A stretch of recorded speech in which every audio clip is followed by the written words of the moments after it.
बादशाह अकबर का दरबार हमेशा ही किसी न किसी रोमांचक किस्से की वजह से चर्चा में रहता था। एक दिन बादशाह अकबर दरबार में बैठे थे कि अचानक उन्होंने महसूस किया कि उनकी उंगली में बेशकीमती अंगूठी गायब है। ये वही अंगूठी थी जो उनके दिवंगत पिता ने उन्हें दी थी और वो इस अंगूठी को बहुत संभाल कर रखते थे।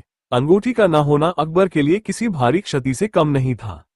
अकबर की यह बेशकीमती अंगूठी बगैर किसी निशान के गायब हो जाना, ये दरबार में एक नई सनसनी पैदा कर चुका था। दरबारियों के बीच फुसफुसाहट और चर्चा का माहौल बनने लगा। सबकी नजरें अब बीरबल पर थी, जो अकबर के सबसे समझदार और काबिल मंत्री माने जाते थे। अकबर ने बीरबल की ओर देखा और इशारे में ही कहा, बीरबल, मेरी अंगूठी को ढूंढ निकालो। बीरबल मुस्कुराते हुए बोले, जहांपनाह, ये तो बहुत ही खास मामला है। अंगूठी कहीं छिप गई है या किसी ने चुराई है, ये जानना जरूरी है, पर मैं आपको यकीन दिलाता हूं कि इसे ढूंढ निकालने का हर संभव प्रयास करूंगा। बीरबल ने सबसे पहले दरबार में उपस्थित सभी दरबारियों से सवाल जवाब करना शुरू किया। उन्होंने सभी से पूछा कि क्या उन्होंने अंगूठी को देखा है या किसी को उस ओर ध्यान देते देखा है, पर सभी ने नकारात्मक उत्तर दिए। दरबार में बैठे सभी लोग असमंजस में थे कि आखिर ये अंगूठी गई तो गई कहाँ। कुछ दरबारी, जो बीरबल से ईर्ष्या रखते थे, मन ही मन मुस्कराए। उन्होंने सोचा कि शायद इस बार बीरबल भी इस पहेली को सुलझाने में असफल रहेंगे और उनके पद की गरिमा को ठेस पहुंचेगी। पर बीरबल को इन बातों की कोई परवाह नहीं थी। उन्होंने अकबर से कहा, जहांपनाह, मुझे इस अंगूठी की गहरी तलाश करने के लिए थोड़ा समय चाहिए। इस दरबार में जो सभी उपस्थित हैं, उन पर मुझे पूरा भरोसा है, पर अंगूठी के गायब होने का मामला यूं ही हल्का नहीं छोड़ा जा सकता। बीरबल ने अपनी खोज शुरू की। उन्होंने दरबार के बाहर के इलाकों में जाकर पूछताछ करनी शुरू की। उनकी खोज से पता चला कि उस दिन दरबार में कुछ संदिग्ध चेहरे देखे गए थे जो अक्सर नहीं आते थे। एक खास व्यक्ति का जिक्र हुआ, शमसुद्दीन। शमसुद्दीन दरबार का कोई बड़ा अधिकारी तो नहीं था, पर वह दरबार की सुरक्षा में लगा हुआ एक सिपाही था। बीरबल ने शमसुद्दीन को बुलवाया और उससे बड़े ही सामान्य ढंग से कुछ सवाल पूछे।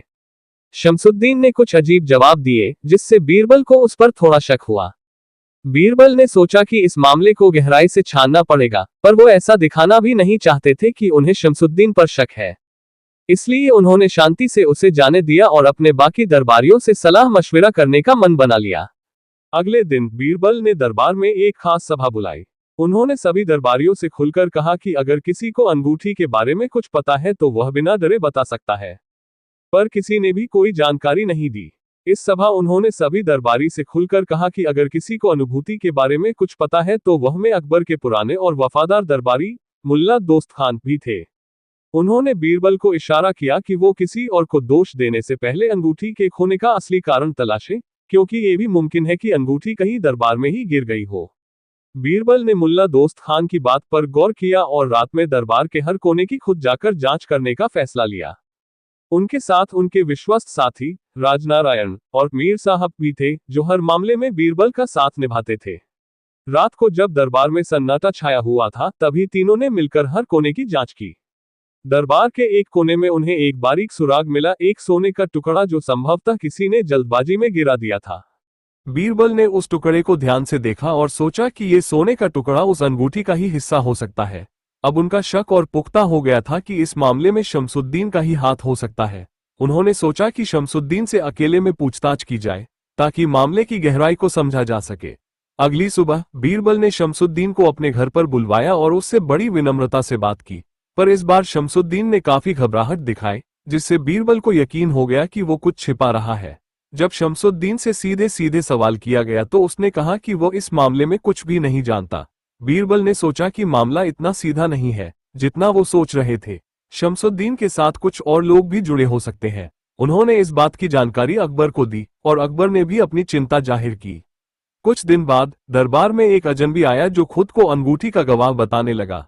उसने कहा कि उसने अंगूठी किसी अज्ञात व्यक्ति के हाथ में देखी थी, जो जल्दी से दरबार से बाहर निकल रहा था। ये सुनकर दरबारियों में सनसनी फैल गई। बीरबल ने उस व्यक्ति से और सवाल पूछे, पर वह अजनबी उलझा हुआ जवाब देने लगा और जल्दी से दरबार छोड़कर चला गया।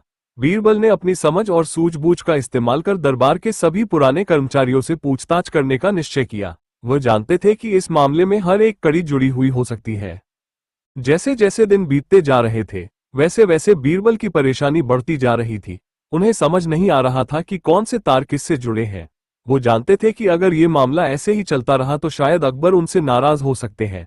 आखिरकार एक दिन बीरबल को एक पुख्ता सुराग मिला जिसने इस मामले को पूरी तरह बदल कर रख दिया। पर असली रहस्य क्या था और कौन था उस अंगूठी का असली चोर? ये राज अगले भाग में खुलेगा, जहां बीरबल इस रोमांचक कहानी के सबसे बड़े रहस्य से पर्दा उठाएंगे।